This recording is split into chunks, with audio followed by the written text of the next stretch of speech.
Hola, ¿cómo están? Esto es Acompañando Crianzas, un espacio pensado para que podamos acompañarnos y aprender junto a profesionales de la salud.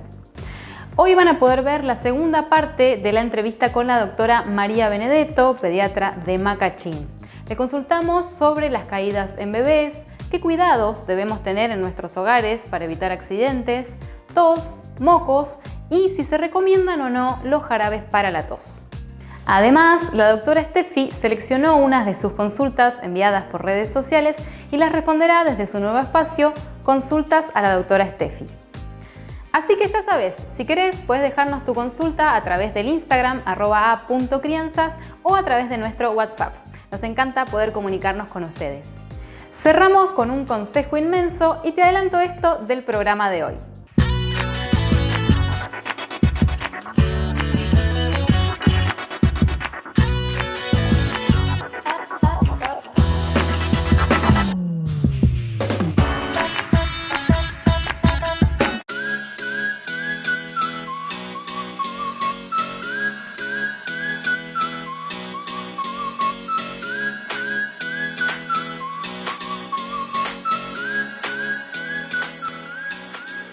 Cuando nos vamos de vacaciones y queremos también armar un botiquín, ¿qué podemos llevar? Yo normalmente charlo mucho con mis pacientes del tema del botiquín de vacaciones y lo ideal es llevar gasas y cinta en caso de que tengan que curar alguna herida, algún esterilizante, ya sea agua oxigenada o clorexidina, siempre el analgésico, ya sea ibuprofeno, paracetamol o dipirona, lo que suelen usar en casa, también está bien llevarlo por si llega a tener fiebre. En caso de niños que tengan alguna patología como broncoespasmos o asma, se recomienda que lleven su aerocámara y sus aerosoles. María, y respecto a los bebés, que muchas veces se caen, por ejemplo, de la cama, ¿cómo debemos actuar ante este evento? ¿Tenemos que salir inmediatamente corriendo a la guardia? Bien, acá me parece importante poder diferenciar que hay dos tipos de golpes en la cabeza, en los menores de 2 años y en los mayores de 2 años. Cuando suceden en mayores de 2 años, los golpes en la cabeza no son tan preocupantes como en la etapa previa. Los menores de 2 años, sobre todo menores de 6 meses que se caen de la cama, se recomiendan que todos vayan a la guardia igual. Por más de que lo vean bien, porque hay que evaluar, digamos, que dónde está el hematoma, si digamos, tiene alguna dificultad para alimentarse, si tiene vómitos, si lloró en el momento que se cayó. Son todas pautas que puede tener el papá en casa. Los mayores de 6 meses que se caen de la cama, como suele pasar porque empiezan a gatear o se sientan o se asustan con algo o mantenerse sentados les cuesta un poco y se suelen caer, siempre se recomienda evaluar desde qué distancia se cayó. Si es más de 90 centímetros, ahí lo recomendamos que asistan a la guardia.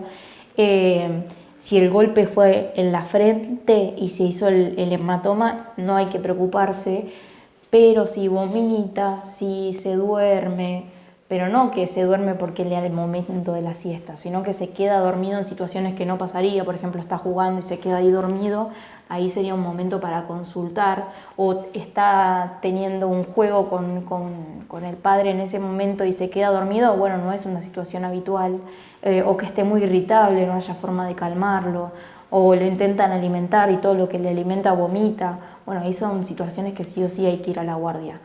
Y las horas más importantes son las primeras 6 horas del golpe, porque pasa muchas veces que no pueden asistir a la guardia y pasaron 6 horas y no pasó absolutamente nada, no tiene sentido que los expongan a ir a la guardia por un golpe en la cabeza. ¿Qué otras medidas de seguridad podemos implementar en casa a medida que van creciendo y también surge esta necesidad de explorar? Me parece importante como ir transcurriendo en las distintas etapas de la vida. Desde que nacen, uno tiene que saber que no es que lo va a dejar acostado y no se va a mover.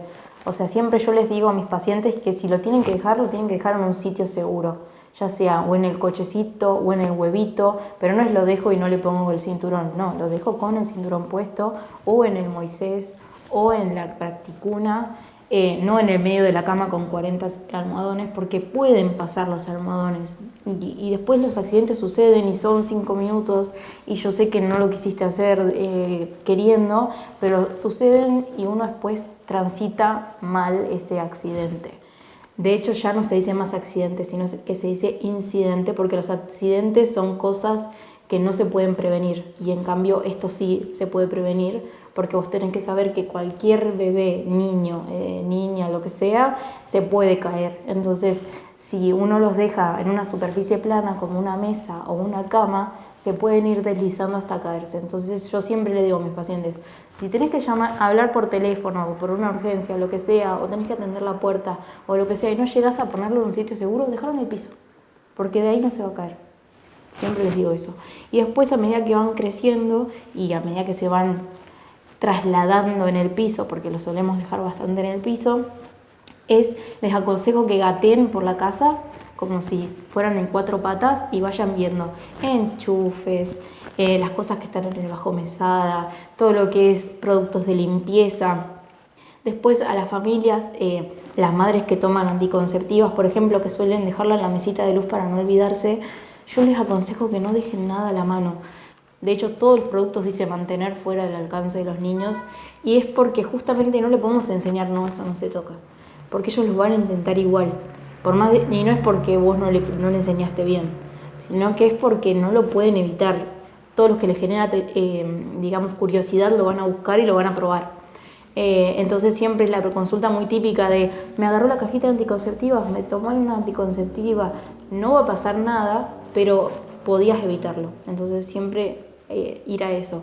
Y también a los papás de adolescentes, charlar sobre las cosas que se pueden meter en la boca y qué cosas no, porque hay veces que me ha pasado que un adolescente de 13 años quiso probar el sabor de una moneda y se la terminó tragando. Entonces, como charlar de estas cosas también es importante, y que nos cuenten, ¿no? Que te cuente como papá que se tragó la moneda, porque es para evitar después complicaciones, ¿no?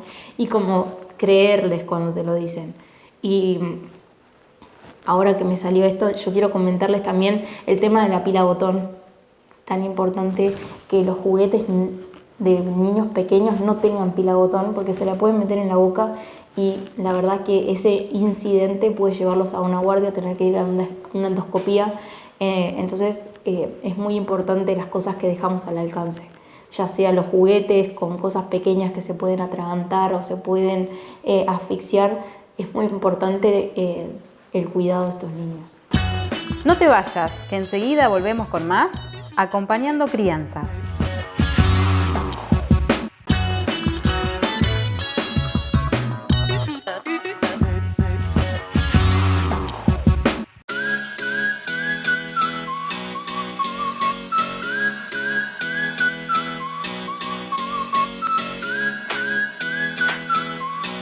Seguimos con la entrevista a la doctora María Benedetto.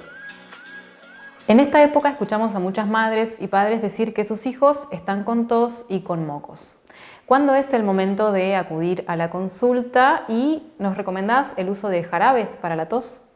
En esta época se empieza todo lo que es el frío, y con el frío empiezan los mocos. Digamos, eso es fisiología pura, no es que tiene una enfermedad, porque a veces uno dice, bueno, no, tiene mocos, está enfermo. En ese momento no hace falta una consulta. Sí, si tenés tu pediatra cercano que te puede ver, la consulta está perfecta, pero no hace falta ir a la guardia por mocos. Pero si empieza con una tos seca, metálica, que es sobre todo durante la noche, que te preocupa porque tose y no para de toser, ahí yo te diría que sí amerita la consulta.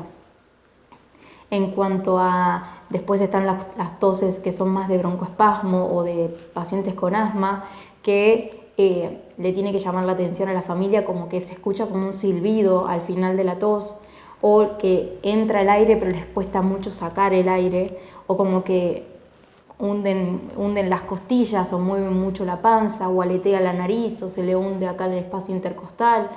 O sea, son todas como situaciones que les tiene que llamar la atención. O sobre todo cuando ya son un poquito más grandes, esto de la frase entrecortada, como que no pueden hablar una frase completa, sino que se le entrecorta entre medio por esa sensación de dificultad respiratoria. O esto de que a veces adoptan como una posición como hacia adelante, como para intentar entrarle mejor el aire, y no lo pueden hacer. Esas serían como pautas para los padres para darse cuenta de que algo mal anda.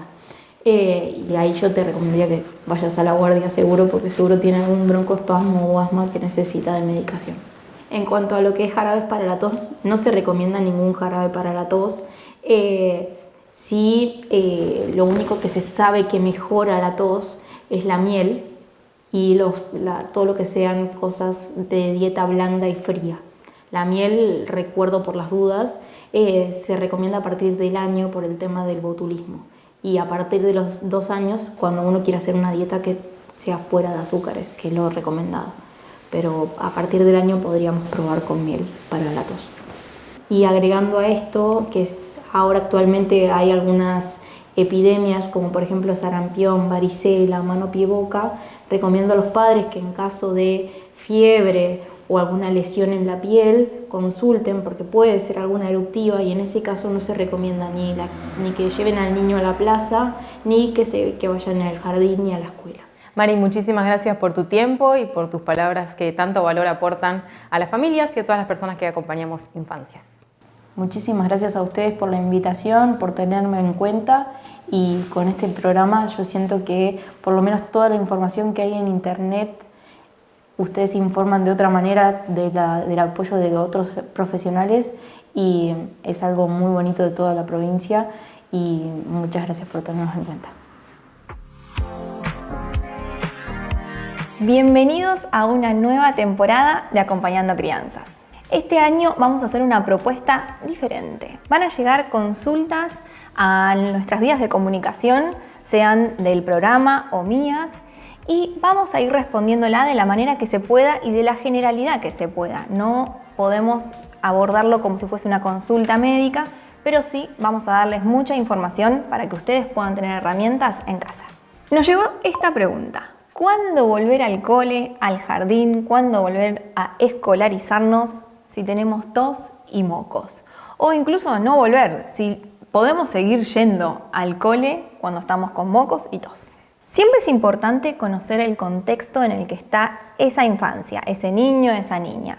Si tiene alguna patología de base, no es lo mismo un niño que tiene mal manejo de secreciones o que está con mocos todo el tiempo que un niño que suele no tener nada y de repente está con mocos y con tos. Los cuadros infecciosos son súper comunes en las infancias. Es más, es el colegio o el jardín el caldo de cultivo para que se enganchen absolutamente todo.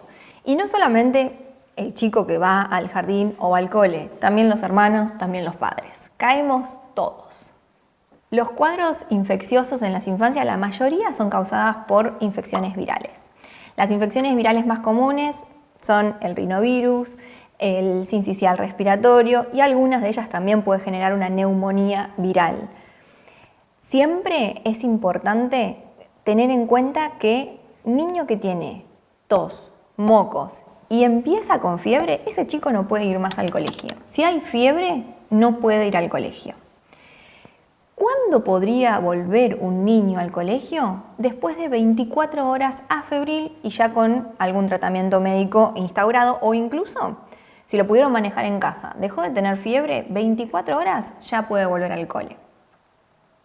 Hay niños que tienen mocos todo el año e incluso son como muy propensos a agarrarse infecciones porque justamente tienen moco constante. Donde hay una mucosa respiratoria o incluso de vías aéreas bajas que está como muy secretora, que hay mucho moco, es un lugar ideal para venir el virus y decir, esta es la mía, me quedo acá, o incluso alguna bacteria y ser un poquito más grave. Las infecciones virales no necesitan ningún antibiótico. Muchas veces familias que van a la guardia y le dicen, esto es viral. Es el temor de lo que te digan eso en la guardia, porque uno dice, no me van a dar nada y yo necesito que se cure, quiero que resuelva todo esto, porque lo está pasando mal, porque se infectan todos en casa.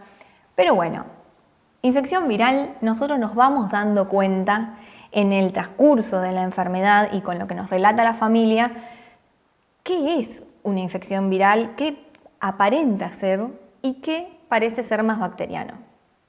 Lo bacteriano sí necesita antibióticos. Y una vez que arrancamos con el antibiótico, pasan 1, 2 días y resuelven todos los síntomas. ¿Terminó la fiebre? Volvemos al cole. Los virus más habituales que generan infecciones virales en niños son el sincicial respiratorio y el rinovirus. El rinovirus es el típico de la gripe.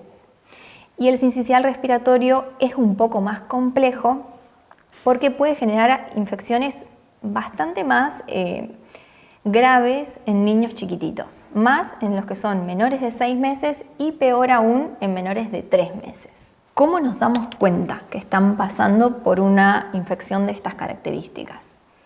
Moco, tos, dificultad para respirar. En ese momento, en el de dificultad para respirar, es el momento para que vayamos a la guardia, porque puede llegar a ser que necesiten oxígeno, que necesiten medicación de rescate o incluso que necesitemos hacer algún estudio complementario. No siempre necesitamos hacer radiografía de tórax, que esa es otra de las cosas que sucede mucho en la guardia y que muchas familias asisten diciendo: quiero que le hagan una plaquita, quiero que le hagan una placa. No todos los niños necesitan una placa. Nosotros los pediatras tenemos el oído súper afinado para darnos cuenta cuando escuchamos esos pulmoncitos si está pasando algo. Otro de los motivos para ir a la guardia es cuando no quieren comer nada, no quieren tomar nada.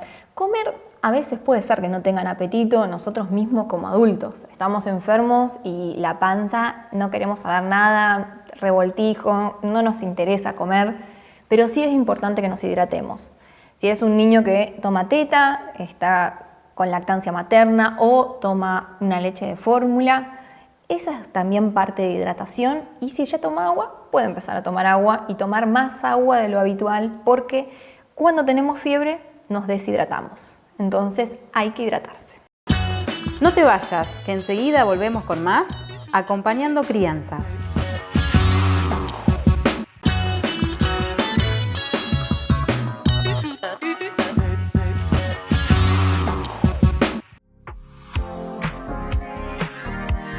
Seguimos con la doctora Steffi. ¿Qué nos llama la atención? Aparte de que no tengan sed, nos llama la atención si de repente están muy decaídos, pero muy decaídos que duermen todo el tiempo, no que necesitan más estar acostados que levantados. Y uno en casa se da cuenta con los niños. Son chicos que están pila, que están a full, y de repente cuando se enferman están caiduchos, pero si estarían mal, estarían más caídos todavía. Y se darían cuenta en casa, cada uno conoce a los niños que están en casa. También nos preocupa mal estado general, nos preocupa si de repente hay cero conexión con la familia, de repente que no los miran bien en los ojos, cambio en la frecuencia respiratoria, están más agitados, o que tosen muchísimo, que no pueden directamente respirar entre tos y tos. Esa tos continua, tipo como golpecitos. Recomendaciones generales de qué podemos hacer en casa cuando tenemos alguna infancia que anda más o menos en esto. Lavado de manos. Es importantísimo lavarnos las manos, que haya higiene en la casa. Entre sonarnos la nariz, nos lavamos las manos y preparamos la comida. Cosas así, ¿no? Es importante a tener en cuenta. Toser, estornudar en codo o tratar de no hacerlo así libremente, en un pañuelo también puede llegar a ser. Que descansen, que puedan dormir, porque el descanso es importantísimo como parte de la recuperación también, y que tomen muchos líquidos. Tema vacunas y estas infecciones. Es importante que tengamos en cuenta que Argentina tiene un gran carnet de vacunación y un calendario con muchísimas vacunas. Dentro de ellas está la del sincicial respiratorio y previene en el bebé el virus sincicial respiratorio, que es una de estas patologías que les decía que son bastante más graves cuando le sucede a un bebé menor a 3 meses. Esta vacuna se aplica entre la semana 32 y 36 de embarazo. Forma parte del calendario nacional de vacunación y no tiene que ser paga en ningún lugar. Esto va cualquier mujer embarazada entre estas semanas a un centro vacunatorio y le tienen que aplicar esta vacuna. Después la otra vacuna que tenemos en calendario y es directamente a los niños es la vacuna de la gripe, la antigripal, que tenemos campaña todos los años y todos los años se renueva generalmente en una cepa nueva para ese año. Este año tenemos la cepa 2025 y es obligatoria entre todos los niños, entre los 6 meses y los 24 meses. 6 meses a 2 años. También se aplica a personas con alguna patología de base, incluso también a personal de salud y personas adultas que tengan alguna patología también, como por ejemplo diabetes.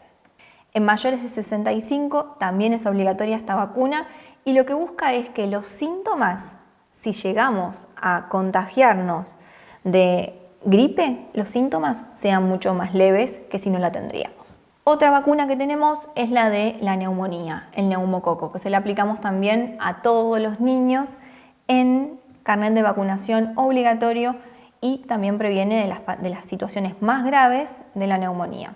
Y eso es algo evidente porque claramente desde que esta vacuna está en calendario, las neumonías son menores, incluso muchas veces son de manejo ambulatorio y un niño no tiene que estar internado recibiendo antibiótico por vena o con oxígeno. Logramos bajar de esta manera la cantidad de infecciones por neumonía de difícil manejo y que terminen estando internado y manejarlo en una internación o incluso en una terapia intensiva.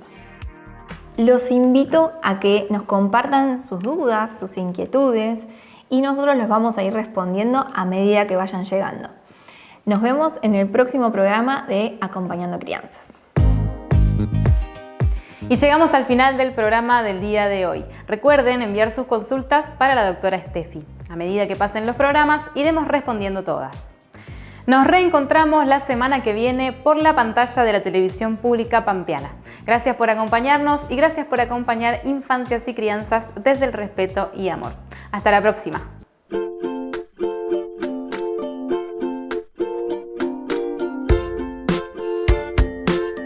Mi consejo inmenso es: la mejor receta es la que alimenta el corazón. Presencia, escucha y amor en cada momento compartido.